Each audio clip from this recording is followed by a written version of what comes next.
যে সরকার মাত্র 1 বছর ধরে আছে সেই সরকারকে বলছো সেই সরকার এই যে হারে এভাবে দিচ্ছে না।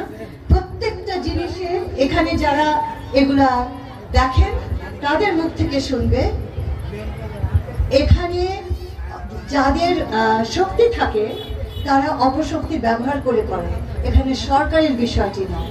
ইউএনও সাহেব তো এই কথা বলেছে যে কোন মহল আমরা সম্পূর্ণ জাফরাবাদ বন্ধ হলো কি করে। অর্থাৎ যারা অন্যায়ভাবে রাতের অন্ধকারে বালু উত্তোলন করে নিয়ে চলে যায়, পুলিশ সেখানে পৌঁছাতে পৌঁছাতে নাগরিকদের সাহায্যেই তারা পালিয়ে যায়। এই নাগরিকদের ভেতরে তো উপকারভোগী আছে, তাই না? স্বার্থান্বেষী আছে, তো তারা চোখের সামনে দেখতে পাচ্ছে না। আমি এই নদী নিয়ে কাজ করেছি বহু বছর। আমি বলতে চাই কাউকে দোষ দেওয়া যাবে না যদি নাগরিক জেগে না ওঠে। দায়িত্ব পালন করতে হবে তোমাদেরকে, দায়িত্ব পালন করতে হবে তোমাদেরকে।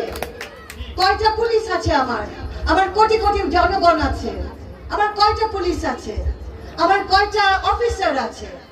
রাতের অন্ধকারে যখন এগুলো ঘটে তখন তোমরা কি করছো? তোমরা কেন সংগঠিত হয়ে এটাকে প্রতিবাদ করছো না, প্রতিহত করছো না?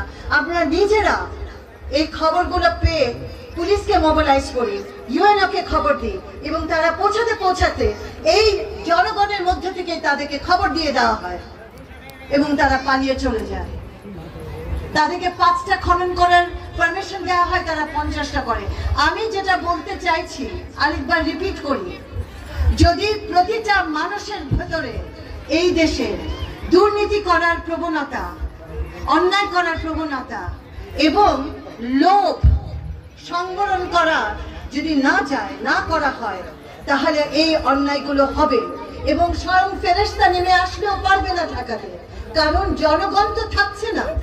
প্রশাসনের সাথে এবার সময় এসেছে নাগরিক সমাজকে তার দায়িত্বের জায়গায় উঠে নিয়ে আসা। আমার কাছে যদি তোমরা তোমাদের অধিকারের কথা বলার জন্য এসে থাকো, তাহলে তোমরা যেন একই বাক্যে তোমাদের দায়িত্ব কি সেটাও তোমরা স্বীকার করো। দায়িত্ব ছাড়া অধিকার নেই, অধিকার একমাত্র দায়িত্বের জায়গা থেকে হয়। আমি আবার বলছি, তোমরা যদি সত্যি তোমাদের নদীগুলোকে বাঁচাতে চাও, তাহলে তোমরা হয়ে যাও সেই জাগ্রত প্রহরী। আর আমাদের ইউএনও তোমাদের সাথে কাজ করবে, তোমরা রক্ষা করার দায়িত্ব নাও। তোমার এই দেশে এখন পর্যন্ত এত বড় পুলিশ ফোর্স নাই যে আমার 750-800টা নদীকে তারা রক্ষা করতে পারবে। এটা একমাত্র আমাদের গ্রামীণ সমাজ, কমিউনিটি এবং আমাদের পুলিশ প্রশাসন এবং যারা অ্যাক্টিভিস্ট আছে, পরিবেশ রক্ষাকারী যারা আছে, একসাথে মিলে কাজটা করতে হবে।